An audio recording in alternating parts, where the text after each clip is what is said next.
What's up, everyone? You are tuning in to Greenlight Your Own Life with Tiana. Today, I am so excited to share this episode with my friend, my mentor, the Tanya Jane. She is a former pro dancer and now a six-figure multi-business online coach. She is the Success Energetics mentor of mine and many more, and I can't wait to share with you all of her stories. Let's get the show on the road. What's up, everyone? This is Greenlight Your Own Life podcast with Tiana today and the Tanya Jane. Bravo. Thank you so much for joining me today.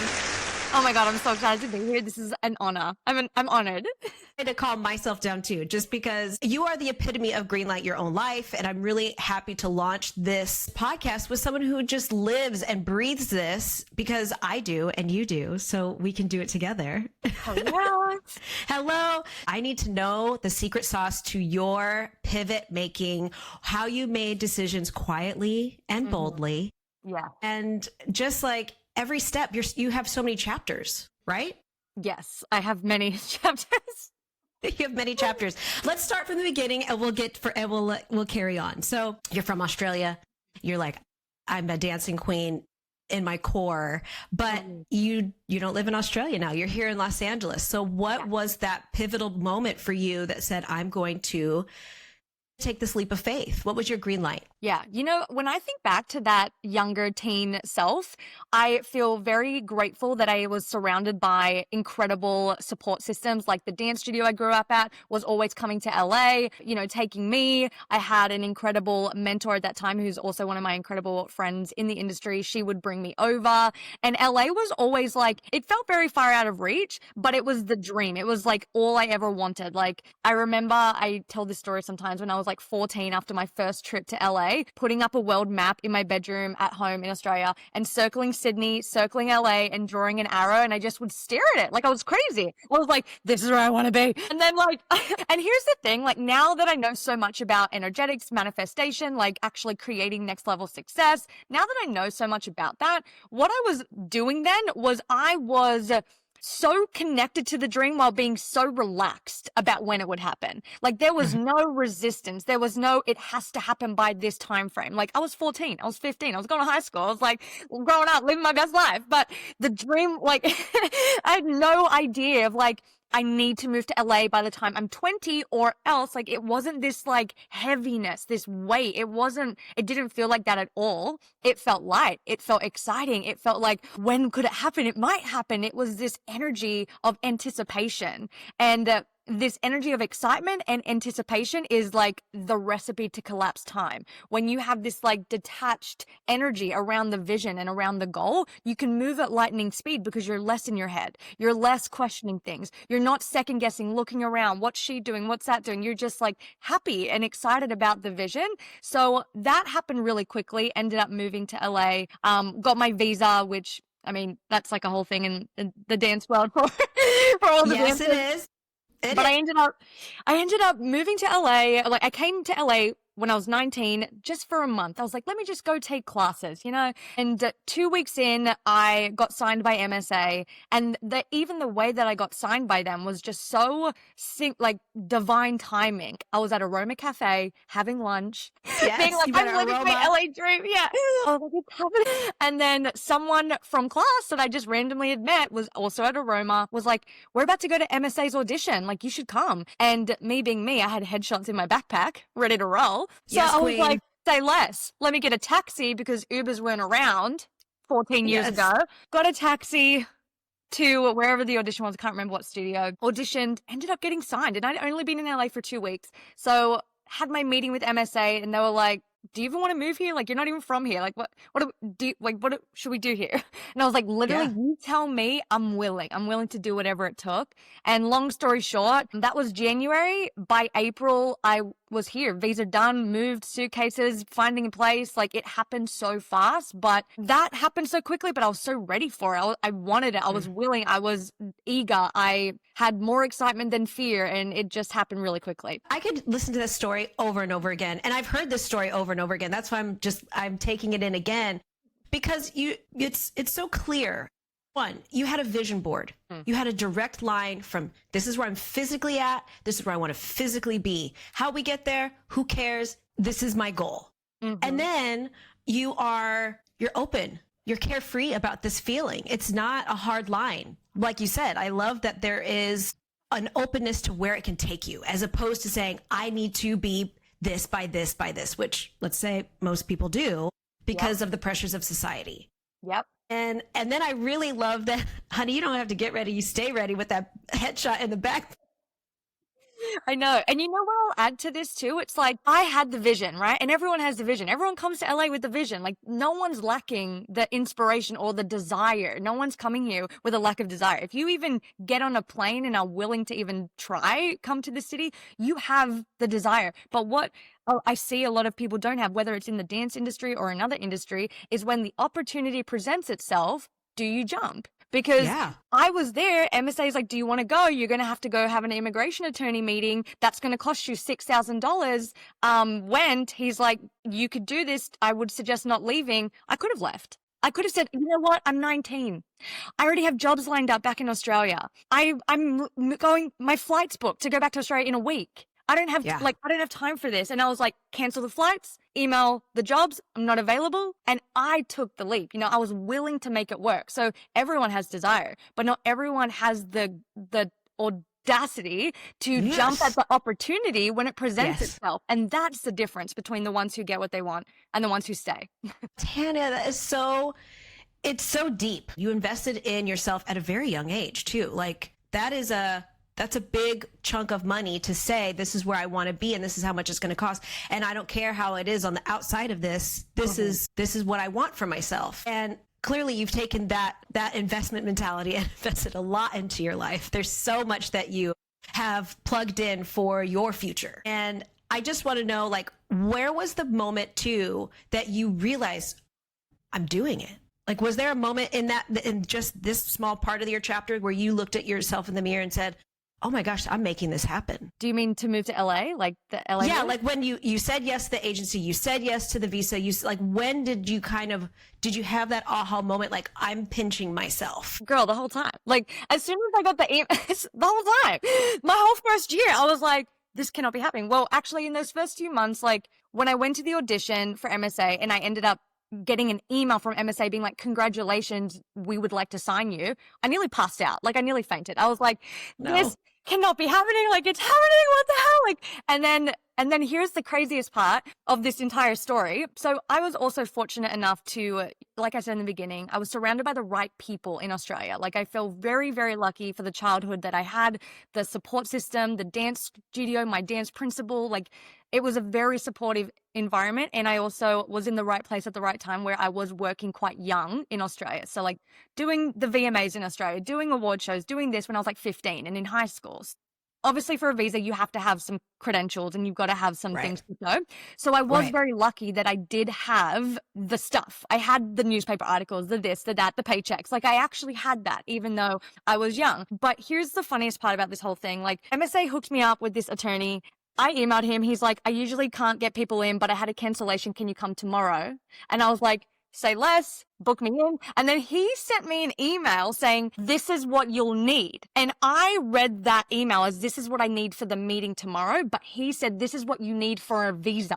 So I stayed up all night on Skype, because that's what I was using. Because it was Skype. It was Skype. With my parents, crying, being like, you need to scan faster, find the newspaper article. Like, I was like, so I walked into the attorney's office with my entire O1 visa on a platter, like being like, this job, this date, this venue, this paycheck, this job, this article, this.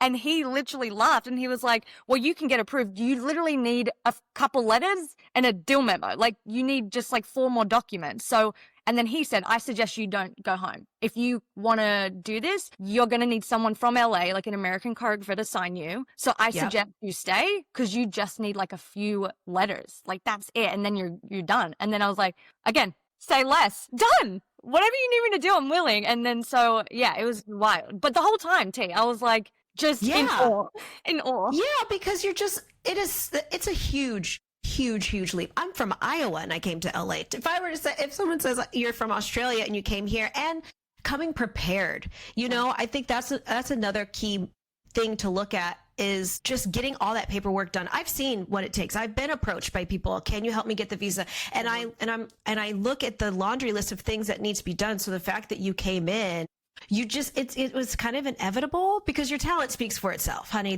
No one needs a videotape of that. Like she could dance, honey. She's the dancer. So the paperwork, that's business. Now we're talking business, right? This is like another level of, we can perform and we can take ourselves as like a brand. And you making that decision really probably also catapulted a lot of things that ended up happening in your life. So fast forward, you've had 10 years of an incredible dance career. Is that just LA? Was that a 10-year? Yeah. Like how long? Yeah. Technically, if I count from like when I did my last job and like retired, which is so weird. What am I talking about? Retired? It's so weird. Anyway, like what are these words? You were just in a dance class the other night. I know you're not totally retired. I know. I was like so nervous. I was like, I forgot how to do this. But technically 11 years from 2012, and my last job was in 2023 right at the end of 2023. I didn't work in 2024. That was my like year where I was like, and business is it now. Like, and business is done. Yeah. So in that sense, we've lived, I relate to you, right? Because I had a 10-year dance career too, and you travel the world. And at that point, dancing for artists was very high profile. I'm sure cars were picking you up. You had nice seats on the airplane. Like it was a lap of luxury. So then at the end of that, what was the moment? I kind of know the answer, but I want you to spell it out for our listeners. What was the edge of your dance career that you said, okay, mama's got to think about some new tricks? What was that? Oh my God. I love it. What was that pivotal moment for you? Here's what I want to say about this. And Okay. I mean, just here we go. Give it to me. This was a slow burn. Like when people ask me, you know, I have a lot of clients that come to me who are either from the entertainment industry moving into a new career path, or from another career path going into creating their own businesses. And there's that moment where you're like, I've dedicated my whole life to something and now I don't know if I want to do it. Who am I now? What does this even mean? Identity crisis sets in, confidence flies out the door, questioning your entire existence, doubting your decision. There's a lot that goes into it. And for me, the journey from actually moving on from dance to now being like, I don't dance anymore, and actually even saying words like I'm retired, was a very slow burn. 2 years, I started my business in 2022 and I stopped working basically 2024. So there was 2 years where I was still open and like in the game and doing jobs and traveling while running my business. So it was a slow burn until I really, really came to the moment of like, I just don't care anymore. I just don't care. Well, actually, a better way to say this is my passion for the next phase of my life got too big. That's the best way to say it. That's a great way to say it. Yeah, it was like, I'll always love dance, but the next chapter used to be scary, used to be unknown, used to be like the monster in the closet, and I did not want to turn that page, but I was slowly turning the page, and finally it just got too exciting what could be and who I'm becoming, and the excitement for where I was and who I was started to fade. But to actually answer your question, it was 2021. So we'd just come out of the pandemic, like LA was still being, you know, LA in the pandemic, and I was 29 in 2021, and I was like, I'm about to be 30. I know I'm getting engaged this year, and I'm a broke ass bitch. Like, I'm broke. I don't know where my next gig is. And you know what? I've been broke for 10 years, and it hasn't bugged me until right now. I'm annoyed. And here's the thing. I was always kind of annoyed that, like, you know, oh my God, there's so many things. I'm like, how much time do I have? Go for it. Okay. I want to hear from you. Like, cause you're our first guest because I know you have a lot to say. So I want to, don't hold back. Okay. So here's the thing. With my 10-year span in LA, doing the industry, doing the thing, I felt all the emotions. I had all the mindset drama. I had all the emotional roller coaster, like as we do, like, but I never questioned it because I didn't even know there was another way to feel. I genuinely was like, it is what it is. This is the price I pay for wanting to do my dreams. I wake up having anxiety about where my next gig is. I'm on the gig. I'm excited for 2 days. And now I'm already questioning, are they going to book me? Do they even like me? What if they don't? And then if I don't get that next thing, or if it doesn't string into the next thing, I'm in my head. That takes me out. Then I'm questioning myself for weeks. And then I'm like, F this, F, F this, okay. F LA, F this. Like, I don't know who I am anymore. And then I'm like, no, I can do this. And I get myself back. Like, the emotional roller coaster was forever. The frustration of like, oh, this is hard was something I was used to accepting until I was like, is this the ultimate truth? Is this the only way to pursue success? Is this really where I want to enter a new decade and how I want to feel pursuing my dreams? Mm-hmm. And I started to ask bigger questions. That's really what it came down to. I started to be a little less available to keep tolerating how I felt. I would wake up with anxiety. I would wake up feeling frustrated. I would go to the auditions, sometimes get them, sometimes not. And the emotional roller coaster that kind of came along with that, I just would be like, it's out of my power to feel any different. I have to wait until someone chooses me. And that felt disempowering, right? Like, yeah, you know that. And what's interesting is like, that's not who I was when I moved to LA. And this is where in the beginning of like the vision got pressure added to the vision. Now we have deadlines added to the vision. Now we've got rent added to the vision, and pressure and passion started to blend in a really disempowering way. And that's not always the case. I just didn't have the tools or like mindset tools, the emotional capacity, or like these conversations weren't happening. Like, no. I didn't understand there's a way to process the amount of drive I have in an empowering way and in a productive way instead of a destructive way. So my drive was the thing that kept me succeeding and kept me in LA for over a decade, but it also was the thing that got me in my head the most. But I never questioned it until the 29, I'm about to get engaged, 30's around the corner. And I was like, there's got to be a better way. There's got to be a better way. The idea of leaving the industry was never the plan. That was never the plan. The plan was, I wonder if I could make my own money so I don't feel so out of my power, so at the mercy of someone else's choices. How can I start to bring myself, take my power back over my life, over my time, over my finances, and get myself to a life that I'm like happy to live, and then add dance jobs on top of that? Like, what does that look like? And this led me down the rabbit hole of like, oh my God. And here's the funniest part. It's like, I just started asking these questions, and you go first and the universe responds. When you start asking different questions, you will get different answers. The universe is going to put, or whatever you believe in, God, source, spirit, whatever you believe in, is going to put people, places, and circumstances in front of you that have that answer. And again, like we said in the beginning, it's up to you to like take that leap. So out of nowhere, all of a sudden on my Instagram, there's like coaching things coming up and like change your money reality and all these random things that I never even knew existed. Right.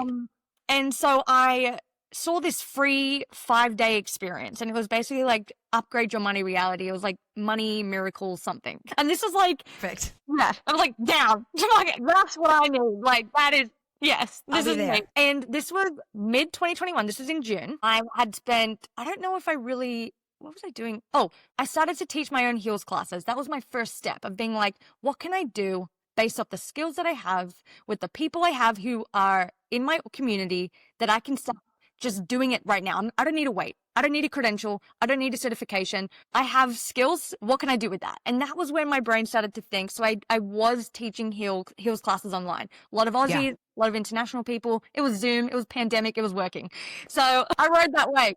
Then, you know, even doing that, it still was like, okay, I'm still just getting by. Like, I'm still just struggling to pay my rent. And back then, my rent was only like $800. Like, and that was still the stretch. And I was just fed up.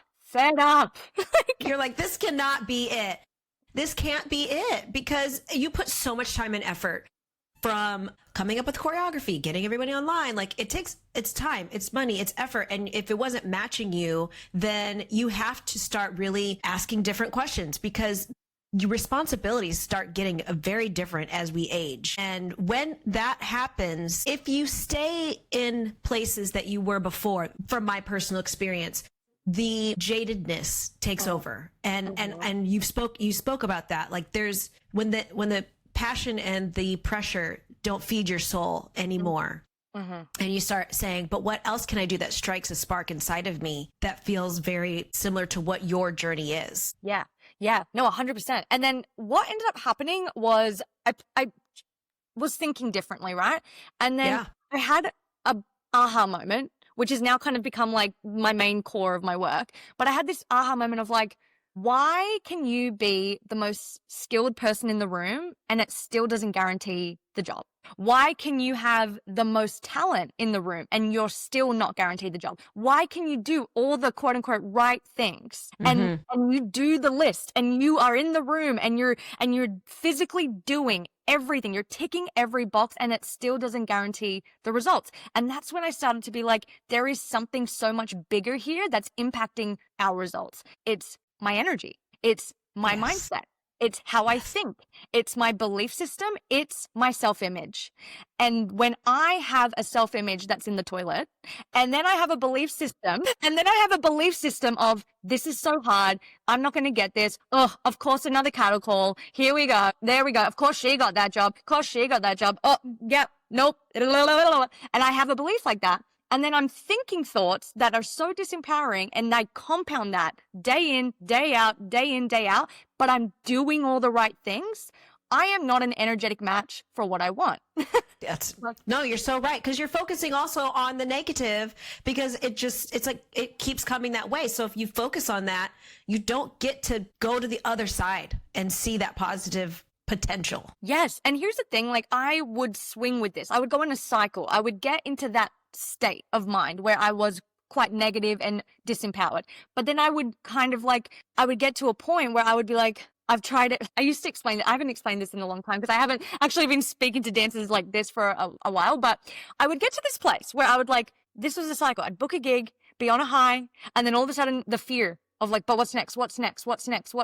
Yeah. Would override the high and excitement of where I am. Then the fear would start to spiral into questioning myself, lack of confidence. Now I'm lacking certainty. Now I'm looking everywhere else. Now I'm like just disempowered. Now I'm getting negative. Now I'm getting frustrated. Now I'm overworking. I'm going to more classes, doing more things, getting more headshots because I'm like, oh my God. I'm freaking out that it's not going to work. And my biggest fear is going to come to life, which is I'm not going to book a gig this month or whatever it is. So I'm overworking to compensate for my lack of self-trust and my lack of power, and I burn out. And then I get to this cycle, at this point in the cycle. This was on repeat for a decade, T. So I can say it with ease because I know exactly what I was doing. You're like, this feels familiar. Yeah. I would get to this point after overworking from panic of like, oh my God, I'm not going to be okay. And I would get to this point where I go, I don't know what to do anymore. I'm just going to take a week. I'm just going to like not take class. I'm just not going to think about dance for a second. I'm just going to like, I'm going to go enjoy my life. I just need to surrender. I'm just going to take surrender. Yep. And then keyword, the resistance flies out the door. The energy comes back. I'm enjoying my life. Then, I'm inspired a bit. And then I'm feeling a little better. Now I'm walking into rooms with a bit more energy. Now I'm feeling a little more vibey. And then a text comes in, an opportunity lands in my inbox. And then the cycle would repeat itself. Like that's really kind of what happened. But what I will say, because I know I could literally sit here and talk forever, but what I will... I love you. What I will say is that when I started to question these bigger things of like, who am I while I'm pursuing the dream? Let's not focus on what am I doing as much as who am I being? And this swapped. This in 2021, this is where the switch happened for me. I was like, I know I'm skilled. I know I can walk into an audition room and kill it. My talent is not something I'm questioning. Let me focus more on who I'm being. Can I wake up and feel happy? Can I wake up and feel gratitude? Can I find the excitement in my life again? Can I just enjoy my life again? And I started to think better thoughts. I started to raise my belief system. My self-image started to upgrade just as a default of me thinking better things about myself. And life exploded. Like, I don't know how else to say it, but like, I remember from June 2021, this was a 5-day masterclass situation that I did. Still pandemic vibes. I went from having no idea what I'm doing, struggling to pay my rent. I got a random DM from someone, a choreographer I'd never worked with before, and that's rare, to asking me if I'd assist him on a TV show. I started that Monday and then made more money than I ever had in my life, like on that show. 8 weeks later, within 8 weeks from just thinking differently, like I didn't physically change. I didn't change I was still living in the same apartment. I was still the same Tanya, same skill set, same me, same clothes. Yes. Yeah, like same clothes, but I was thinking differently. And within 8 weeks, I went from being freaking out about what am I even doing with my life, struggling to pay my rent, to not only being booked on one of my biggest jobs of my career that led into another big job because it just kind of started to compound after that. And 8 weeks later, I was driving a brand new Mercedes, had more money in my bank account than ever before. And life just did a full 180. And from there, I was like, if I can do this, if I can do this, if I can pull this off, oh my God, everyone needs to know about this because I was quite negative. So then that's where I was like, there's something to this mindset thing. I need to tell everyone I know. And then that's how the shift kind of happened. And the rest is history. You have how many women do you mentor? Like you have a full capacity, because right now, just for everyone out there, I'm a part of her Extraordinary Mastermind. She has School of Dreams, and there's always ways to get plugged into what Tanya's talking about. But like, it feels expansive. It feels like I'm a part of a very large, cool lady group. Yes, I love that. I mean, I'm so glad you feel that way. That was the intention. Right now I have currently like about 40 to 45 active clients in my world, but we're just getting started. Like the containers that I have, and obviously the mastermind you're in, the Extraordinary Mastermind, that's a capped. I only take on 8 clients at a time because I'm very hands-on. I'm like, I'm all up in your business. I'm all up in your life. Like, you can't escape me at all. Want to escape you. Those daily riffs are fuel to my walks, to my energy when I'm driving and I don't want to listen to music. I'm like, no, I need actual grounding, motivating, inspiring thoughts that can push me even further to continue to greenlight this feeling that I'm now having. And that's what I love about your ecosystem, is that you don't let us give up. No. And I'll tell you why. And I know we're at time, but I'll tell you why, because it's not enough to decide you want change. And then it's not even enough to take a step towards change. You have to put in the reps. It's like, you've got to plug into an ecosystem, which is why what you're doing, I've told you so many times, I'm like, what you're doing is a game changer for the industry, because what you're doing is it's like you're providing like a tuning fork to an identity calibration. When they're in your world, they think differently, they feel more supported, they're learning more knowledge, so they're feeling more confident. And like I just said, it wasn't I changed, it like physically, it was the energetic state that I was living my life in. My thoughts, my beliefs, my self-image from who I was being was getting me drastically different results. And it's about putting in the reps and being in an environment that holds you to a higher standard, so you do not have any other option but to rise. And that's what you do in your community. It is.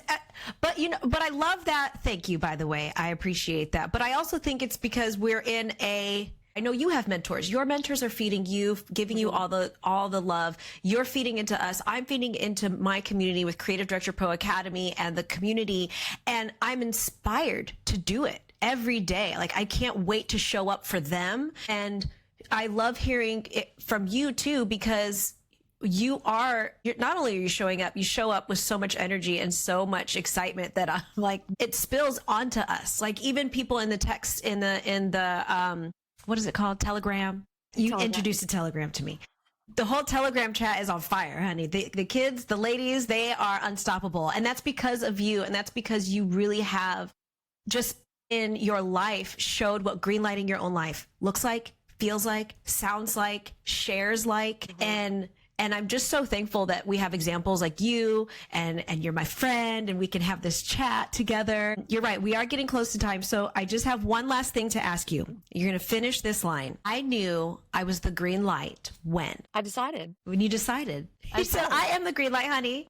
I am the green light. That was literally it. That's literally the first, if I could trace the transformation of life, what my life has become now, not just even in my career, my relationship, my lifestyle, how I see myself, how I feel in my life. It was just, if I go right back to the very beginning, it was from that moment where I was like, I decide I'm capable of more. I decide I'm ready for more. I want more. I decide. I don't need permission. I don't need a job. I don't need a choreographer. I don't need an agent. I don't need a big Instagram following. I don't need a big email list. I don't need anything to tell me that I can do this. I'm deciding right now, because I feel like it. Sorry, but it was passionate. I'm deciding right now that you saved it for a good moment. I did. I decide. I decide life different from today moving forward because I decide, period, the end. Love that. I love it, Tanya, the Tanya Jane. I just want to say thank you. And I will continue to say thank you for the rest of my life. You have changed me to be a better woman, a better mentor, a better wife, a better mother in so many ways. And what you're doing should be shared with the whole wide world. So thank you so much. Oh my God, Tay, thank you. Thank you so much for having me. This was amazing. What a conversation. I mean, Tanya Jane is truly a remarkable woman who I hope gave you the reason to greenlight your own life, because guess what? You don't need permission. You just need to decide. So thanks so much for tuning in. Please remember to share, like, or subscribe. You can follow me at Tiana today, and I look forward to seeing you on the next episode. Ciao, ciao for now.